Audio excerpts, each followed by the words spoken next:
ಇರಾನ್ನಲ್ಲಿ ನಡೆಯುತ್ತಿರುವ ಯುದ್ಧದ ಮಧ್ಯೆ ದೇಶದ ಹಲವು ಭಾಗಗಳಲ್ಲಿ ಅನಿಲ ಕೊರತೆ ಹೆಚ್ಚುತ್ತಿದೆ. ಎಲ್ಪಿಜಿ ಸಿಲಿಂಡರ್ಗಳಿಗಾಗಿ ಉದ್ದನೆಯ ಸರತಿ ಸಾಲುಗಳು ಅವ್ಯವಸ್ಥೆಯನ್ನ ಸೃಷ್ಟಿಸುತ್ತಿವೆ. ಈ ಸಂದರ್ಭದಲ್ಲಿ ಪ್ರಧಾನಿ ನರೇಂದ್ರ ಮೋದಿ ಪ್ರಮುಖ ಎಚ್ಚರಿಕೆ ನೀಡಿದ್ದಾರೆ.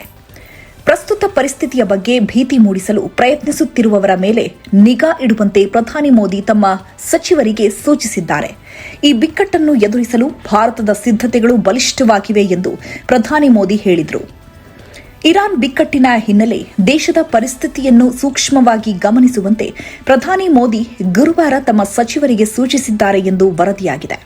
ಪ್ರಸ್ತುತ ಪರಿಸ್ಥಿತಿಯ ಬಗ್ಗೆ ಭೀತಿ ಮೂಡಿಸಲು ಪ್ರಯತ್ನಿಸುತ್ತಿರುವವರನ್ನು ಸೂಕ್ಷ್ಮವಾಗಿ ಗಮನಿಸುವ ಅವಶ್ಯಕತೆ ಇದೆ. ಸಾಮಾಜಿಕ ಮಾಧ್ಯಮದಲ್ಲಿ ಸಕ್ರಿಯರಾಗಿರಲು ಸಚಿವರಿಗೆ ಸಲಹೆ ನೀಡಿದರು. ವಿರೋಧ ಪಕ್ಷದ ಸುಳ್ಳು ಪ್ರಚಾರವನ್ನು ಪರಿಣಾಮಕಾರಿಯಾಗಿ ಎದುರಿಸಬೇಕು ಎಂದು ಅವರು ಹೇಳಿದರು.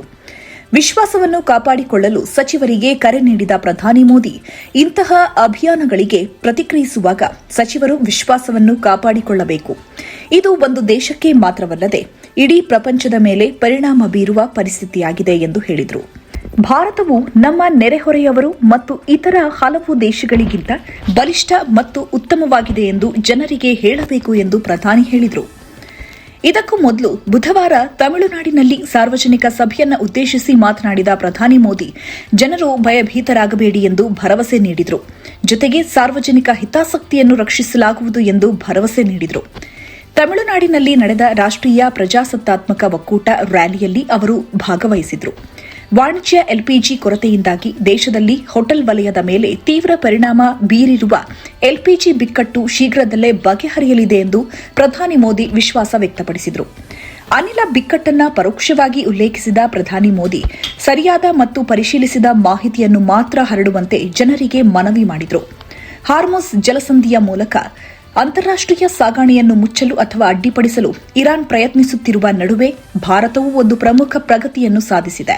ಈ ಸಮುದ್ರ ಮಾರ್ಗದ ಮೂಲಕ ಹಡಗುಗಳ ಚಲನೆಯ ಕುರಿತು ವಿದೇಶಾಂಗ ಸಚಿವ ಎಸ್ ಜೈಶಂಕರ್ ತಮ್ಮ ಇರಾನಿನ ಸಹವರ್ತಿ ಅಬ್ಬಾಸ್ ಅರ್ಗರ್ಚಿ ಅವರೊಂದಿಗೆ ಉನ್ನತ ಮಟ್ಟದ ಮಾತುಕತೆ ನಡೆಸಿದರು. ಮಾತುಕತೆಯ ನಂತರ ಇರಾನ್ ಭಾರತಕ್ಕೆ ಹಾರ್ಮುಜ್ ಜಲಸಂಧಿಯನ್ನು ತೆರೆಯಲು ಒಪ್ಪಿಕೊಂಡಿತು. ಇರಾನ್ ಈಗ ಭಾರತೀಯ ಧ್ವಜ ಹೊಂದಿರುವ ಟ್ಯಾಂಕರ್ಗಳನ್ನು ಅದರ ಮೂಲಕ ಹಾದು ಹೋಗಲು ಅನುಮತಿಸಿದೆ. ಈ ಸಂದರ್ಭದಲ್ಲಿ ಸೌದಿ ಅರೇಬಿಯಾದಿಂದ ಕಚ್ಚಾ ತೈಲವನ್ನು ಸಾಗಿಸುತ್ತಿದ್ದ ಲೈಬೀರಿಯನ್ ಧ್ವಜ ಹೊಂದಿರುವ ಟ್ಯಾಂಕರ್ ಮುಂಬೈ ಕರಾವಳಿಯನ್ನು ಸುರಕ್ಷಿತವಾಗಿ ತಲುಪಿದೆ.